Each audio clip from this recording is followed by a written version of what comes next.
Louvado e engrandecido seja nosso Senhor e Salvador Jesus Cristo. Cristianismo versus Espiritismo. Dando continuidade ao nosso trabalho, nós vamos analisar aqui o milagre de Jesus segundo o testemunho da doutrina espírita, examinado sob a ótica do Espiritismo. Vamos ver então o relato bíblico, o relato da palavra de Deus. Evangelho segundo São Mateus, capítulo 14, a partir do versículo 22. E logo ordenou Jesus que os seus discípulos entrassem no barco e fossem adiante para o outro lado, enquanto despedia a multidão. E despedido da multidão, subiu ao monte para orar, à parte. E chegada já a tarde, estava ali só. E o barco estava já no meio do mar, açoitado pelas ondas, porque o vento era contrário. Mas, à quarta vigília da noite, dirigiu-se Jesus para eles, andando por cima do mar. E os discípulos, vendo-o andando sobre o mar, assustaram-se, dizendo: é um fantasma, e gritaram com medo. Jesus, porém, lhes falou logo, dizendo: tende bom ânimo, sou eu, não temais. E respondeu-lhe Pedro e disse: Senhor, se és tu, manda-me ir ter contigo por cima das águas. E ele disse: vem. E Pedro, descendo do barco, andou sobre as águas para ir ter com Jesus. Mas, sentindo o vento forte, teve medo, e começando a ir para o fundo, clamou, dizendo: Senhor, salva-me. E logo Jesus, estendendo a mão, segurou-o e disse-lhe: homem de pouca fé, por que duvidaste? E quando subiram para o barco, acalmou o vento. Então aproximaram-se os que estavam no barco e o adoraram, dizendo: és verdadeiramente o Filho de Deus. E tendo passado para o outro lado, chegaram à terra de Genezaré. E quando os homens daquele lugar o conheceram, mandaram por todas aquelas terras em redor e trouxeram-lhe todos os que estavam enfermos e rogavam-lhe que ao menos eles pudessem tocar a orla da sua roupa. E todos os que a tocavam ficavam sãos. Bom, este é o relato bíblico. Agora vamos ver o que Allan Kardec diz aqui no seu livro A Gênese sobre esse milagre do Senhor Jesus, o andar sobre as águas. Antes, quero dizer que Allan Kardec declarou aqui no seu livro, o Evangelho segundo o Espiritismo, dizendo o seguinte, na introdução, página 28. As instruções que promanam dos Espíritos são verdadeiramente as vozes do céu, que vem esclarecer os homens e convidá-los à prática do Evangelho. Pois bem, a página 59, no capítulo 1,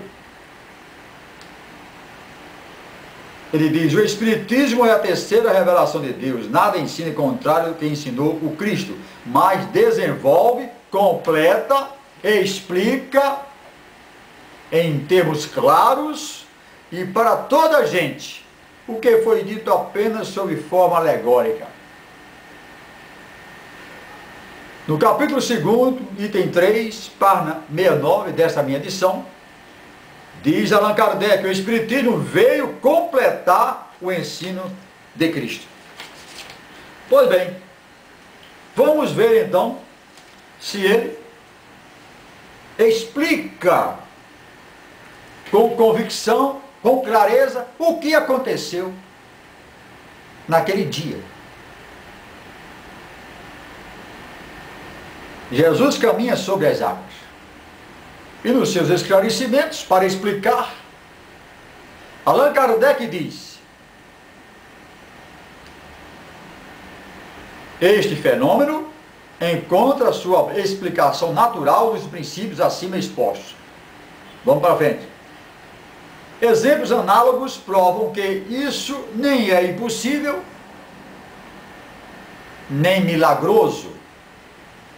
pois que está nas leis da natureza. Pode ser produzido por duas maneiras. Jesus mesmo, vivo, pôde aparecer sobre a água sob uma forma tangível, enquanto seu corpo carnal se encontrava alhures, ou seja, na outra margem. É a hipótese mais provável.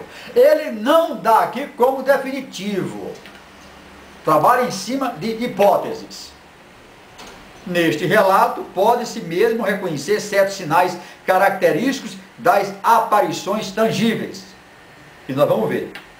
Por outro lado, seu corpo poderia ser sustentado e a gravidade ser neutralizada pela mesma força fluídica que mantém uma mesa no espaço sem ponto de apoio.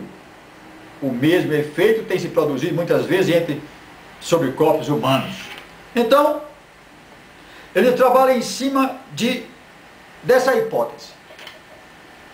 Ele pode ser sustentado e pode ter sido neutralizada a força da gravidade, que empurra tudo para a Terra, enquanto seu corpo carnal e real estava à margem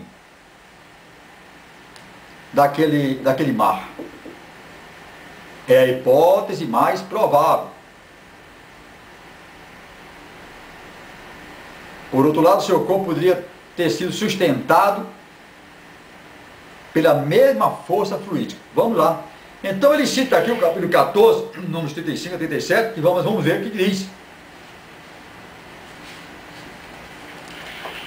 É sobre aparições e transfigurações. O perispírito é invisível para nós, em seu estado normal.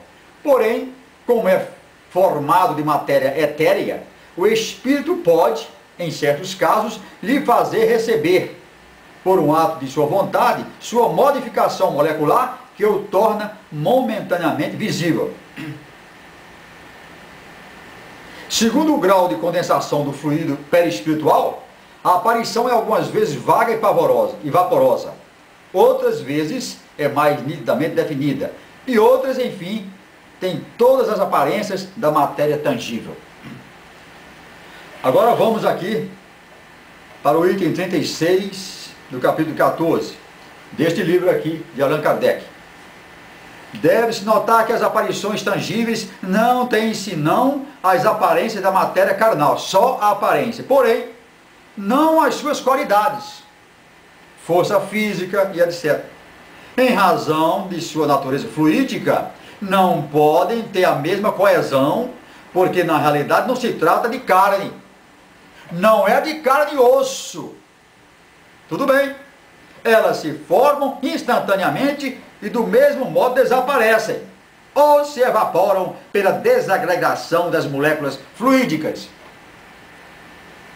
Os seres que se apresentam nessas condições não nascem nem morrem como os outros homens. São vistos e depois não são vistos mais, sem saber de onde vieram, como vieram, nem onde vão.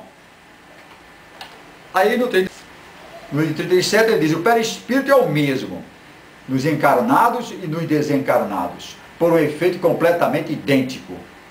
Um espírito encarnado pode aparecer no momento de liberdade, no outro ponto pode tocar.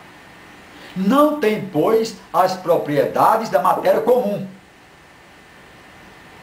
Sem isso, se as aparições fossem perceptíveis pelos olhos do corpo, o seriam por todas as pessoas presentes. Então, não explica e cai, é lamentável dizer, mas cai em uma contradição.